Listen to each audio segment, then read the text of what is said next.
సంక్రాంతి. మకర సంక్రాంతి అంటే సూర్యుడు మకర రాశిలోకి ప్రవేశిస్తాడు. కాలము రెండుగా ఉంటుంది, దక్షిణాయనము ఉత్తరాయణము. దక్షిణాయనంలో దేవతలందరూ నిద్రపోతారు, ఉత్తరాయణంలో నిద్రలేస్తారు. దేవతలు నిద్రలేస్తారంటే బ్రాహ్మీ ముహూర్తమునందు లేస్తారు, తెల్లవారుజామున 3 గంటల వేళ. దేవతలకి తెల్లవారుజాము వేళ అంటే అది పరమ పవిత్రమైనటువంటి కాలం. అందుకే ఉపనయనాలు, వివాహాలు, దేవతా ప్రతిష్టలు ఇవన్నీ ఉత్తరాయణ పుణ్యకాలంలో జరుగుతాయి. ఆ ఉత్తరాయణ పుణ్యకాలంలోకి సూర్యుడు ప్రవేశించగానే మజ్జనం దానికి ప్రాధాన్యత. సాధారణంగా స్నానం చేసేటప్పుడు ఏం చేస్తాం? చెంబుతో నీళ్లు తీసి తల మీద పోసుకుంటాం. మజ్జనం అంటే మునక వేయుట, తల మునిగేటట్టుగా స్నానం చేస్తారు.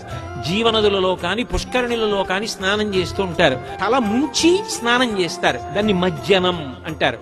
స్నానం చేసి దేవతా సంబంధంగా, పితృదేవతా సంబంధంగా, జీవ సంబంధంగా అభ్యున్నతిని కల్పించే కాలం అది మకర సంక్రమణం.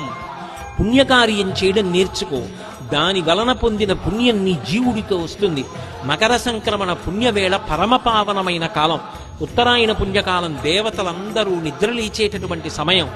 ఆ సమయంలో నువ్వు చదివే ఒక స్తోత్రం, నీ ప్రదక్షిణం, నీ నమస్కారం, నీ భగవన్నామోచ్చారణం నిన్ను కాపాడ